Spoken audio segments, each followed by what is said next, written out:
So if I was to start watching Star Trek as a, just to get into it, where should I start? So Discovery is really good as far as it's more modern as far as its storytelling goes. It's Okay. very watch a whole season and that's a big arc serial line.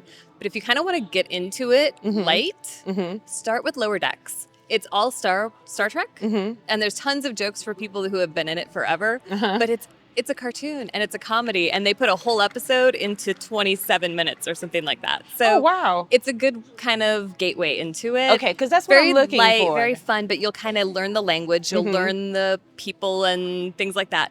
Okay. And then when you go out and watch some of the other series, you'll learn more stuff. I recommend binge watching Star Trek Discovery. It's a lot of fun. Oh, you It's would really recommend different, it? and also it's different aliens, and the ship does like a spore drive, which is like unique, and it's like also Discovery. It's also based on, there's like an equality base with LGBTQ, and like how Michael Burnham, like she takes the helm as the lead role, and it's a really amazing show. Next Generation. Next It's Generation. very campy. You don't have to understand the lore or anything. Like, they have so many episodes. You could just jump in and be in for the adventure. The story writing is so good that you don't have to worry about understanding super high-tech words, or like that's the thing that Star Wars loses me on, is all these weapons and Definitely. I'm oh, what's an AT-AT? Okay, whatever. But Star Wars is still good. We love Star Wars.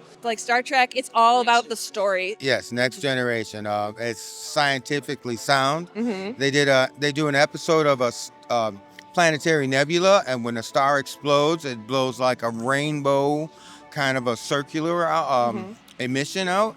And Next Generation does that. A star explodes and boom, you see the planetary nebula, and I'm like, that is straight from the scientific books. Lower Decks. Lower Decks. Lower Decks. So we were. I love the idea of order. Just start from the Next Generation and then read them in order. The original series then? Well, the original, yeah. Well, technically, you could go the original series. It's good, but it's kind of antiquated. But it's beautiful because the original series did an episode. It was the first show where they had ethnic diversity. That's what I'm trying to say. Gotcha. And they did an episode where the character was split, white side, black side, and it was reversed on the other guy, and there was a war between the two. And Kirk says, "Why are you guys fighting each other? You are from the same race." And one guy says, "No, can't you see he's black on that side and I'm white on that side?" And I went, that's a ploy against racism. And being a child of the 60s, it just warmed my heart that a TV program is addressing the inequalities and racial issues. First interracial kiss as well. First interracial kiss with Kirk and Uhura. Yes. Oh, that's so, yeah. the very first interracial So- kiss on television. And he intentionally flubbed all of the Scenes, the scene. So they were going to shoot it two ways because this was, Jim Crow, all that terribleness, right? So they were supposed to film it two ways, with their M actually kissing, and then one where you can't see it. So it's a hidden kiss. It's a kiss. Right. And he intentionally kept screwing up every single one until they ran out of time and they couldn't afford to keep going.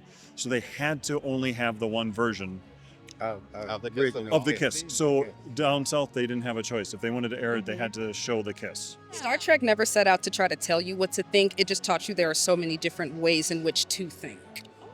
So sometimes we have to as humans especially, we have to step out of our ego and shift our paradigm and start actually seeing people from a different point of view.